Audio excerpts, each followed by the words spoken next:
So,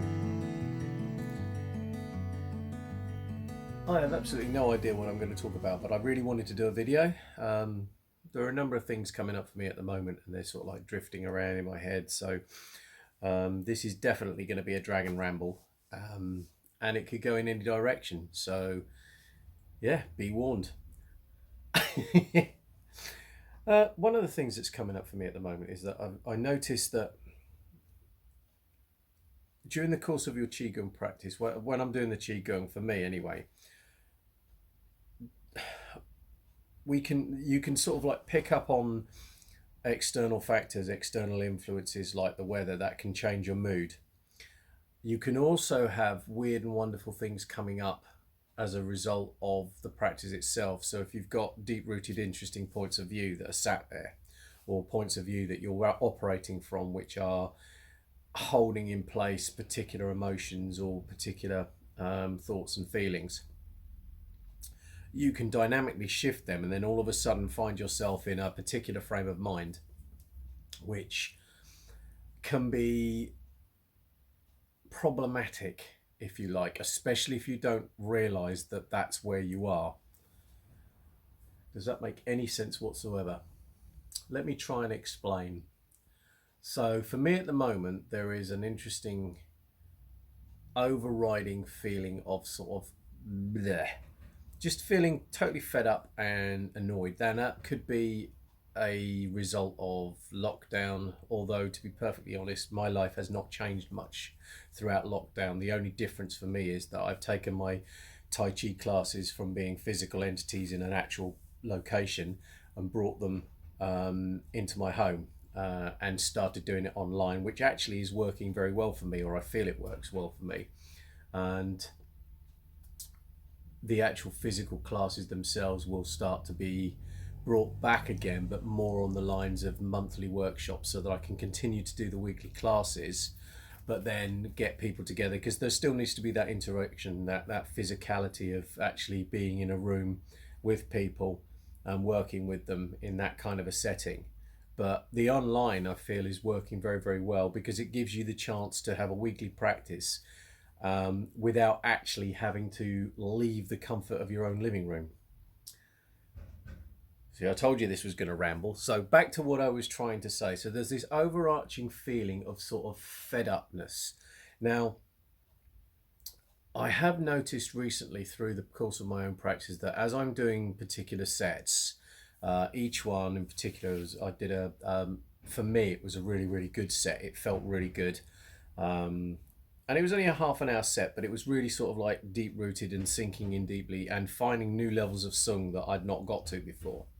And of course, when you find new levels of sung, you find new levels of release, and you're letting go of stuff. You let go of stuff, and they can come up and they can get caught, especially if you're holding on to particular emotions and feelings as a result of a conclusion or a point of view that you've created, or that was formed at the time that you first experienced that emotion, or at a time you experienced that emotion in a particularly intense way. I was going to say traumatic then, but it doesn't necessarily have to be trauma. It can be an intense feeling.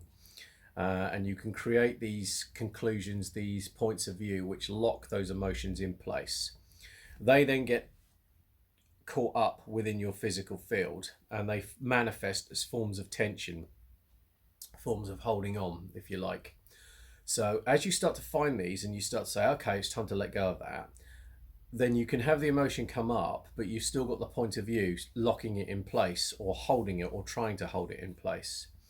So it's a matter of recognizing if you are descending into a peculiar point of view, or you've got a frame of mind come over you.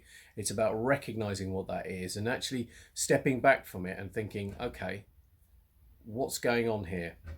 So unfortunately, what we tend to do is the overarching filter comes in and sits in place, and then it tends to colour our perception of whatever is going on around us, and we tend to let that influence our interactions with others, so that we can end up perceiving that other people are doing things to us, when in actual fact we are actually perceiving that they're doing it to us from our own point of view, not that they're actually doing it to us. Does that make sense? Probably not. Leave a comment if it's making any sense to you whatsoever. And like I said, this is a bit of a ramble. So when you find yourself in those positions, we tend to find that if we look at it from another point of view, or another direction, when I first started doing Tai Chi, it was coming from the martial arts point of view. I really wanted to be a really good martial artist, basically. I wanted to learn to fight, and I had that aggressive side to me simply because I had the point of view that the world was a dangerous place and I was under attack all the time. And I wanted to be able to attack and fight back and not be beaten up. It's taken me a very long time to realise that that was an incredibly stupid point of view, simply because the fear that drives that point of view creates the scenarios where you're always seeing everything as an attack. So even if it's not an attack, even if someone's coming and trying to be genuinely nice, you can't see that, you can't perceive that, you automatically read it as an attack, and the world becomes a big bad nasty scary place, and you're ending up in conflict with everybody.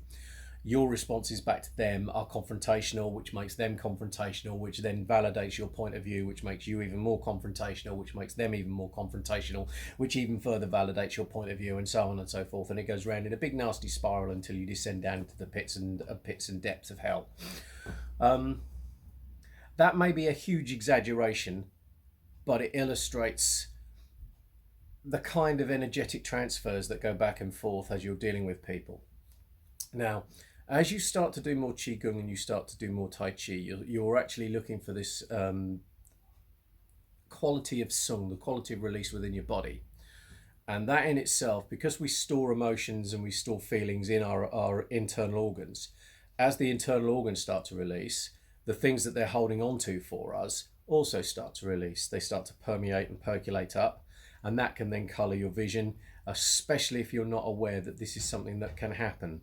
So it's something that you need to be aware of. And if you find yourself feeling a bit peculiar or a bit aggressive or a bit angry or a bit sad, then at that point it's a matter of looking at that sensation, stepping back from it, and then allowing it to release, because it's only a transient thing. It's not an actual solid structure that's going to sit there forever. It's just something that's colouring your perception at this point in time.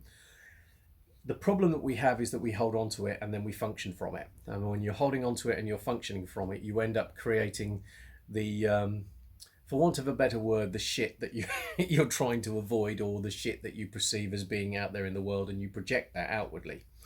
So when you're doing the exercises, just be aware that weird and wonderful things can come up in your world. Sit back from that and allow your brain to sort of, is that the right word? Be aware that it might not necessarily be the way you think it is, and be prepared to be an allowance of what other people are doing. Also remember that if something that they are doing is impacting on you, now they might be being an absolute arse. There might be something that's going on there and you're aware of it, you're perceiving it, and it's making you angry. That they're doing that is outside of your control. That's an external influence which you cannot control. Okay, there's arguments that you could put that you could control it, but the actual control could create more of a problem than not controlling it. What you're looking at now is that there's an impact on you. Something has impacted you, so you're reacting to it, you're resonating with it in a particular way, which is creating the discourse, the disharmony. You have control over how you respond, providing you are aware of how you're responding. So once you become aware of it, you then have the opportunity to change it. If it's an autonomic response that just happens automatically, you can't change it. So by doing your Qigong, you're gaining perception, you're gaining awareness of what's going on inside, you're becoming more Sung, you're becoming aware of where you're holding yourself tight, tense, where you're resisting to the world. And it's that then allows you to release those resistances so that you aren't impacted so much by the external influences. I think that's probably the best explanation that I'm going to manage to get to at this point in time, and that actually just playing it back in my head as best I can, that sounded reasonable. But yeah, again, this is all down to our frame of references and coming from getting your head around where I'm coming from. So the space that I'm coming from is that if something external is impacting you, then there's something internal going on that you need to deal with. Okay, so providing you are aware of that and in allowance of that, you can start to look at how you're reacting to things and then change your automatic response so that it becomes more advantageous to you by changing your point of view. And that is again part of the release. There's no point pushing your head against a brick wall and pushing and pushing and pushing and pushing and pushing and hoping you're going to push the wall over. Sometimes it's better to go, hang on a minute, this isn't working, just step back, release, walk round the wall. Makes much more sense. Okay, again, very simplistic analogy. I can definitely feel myself rambling. I do like my dragon rambles, and I hope you found this entertaining. If you have any point of view or a comment that you would like to make about that, then by all means do. If you are happy with my descriptions of things, then leave a comment to that respect. If you're not happy with my descriptions of things, then by all means put your own take on it in the comments, because it's always fascinating to find out how other people view things, and I don't pretend or claim to have all the answers. So by all means, if you think that you can help me learn more, then by all means tell me. Okay, yeah, so I'm going to leave it there for now and post this, and we'll see where we go. Please tag, share, like, comment, and do all the other things that you do out there in internet land, and have a really good day. Take care.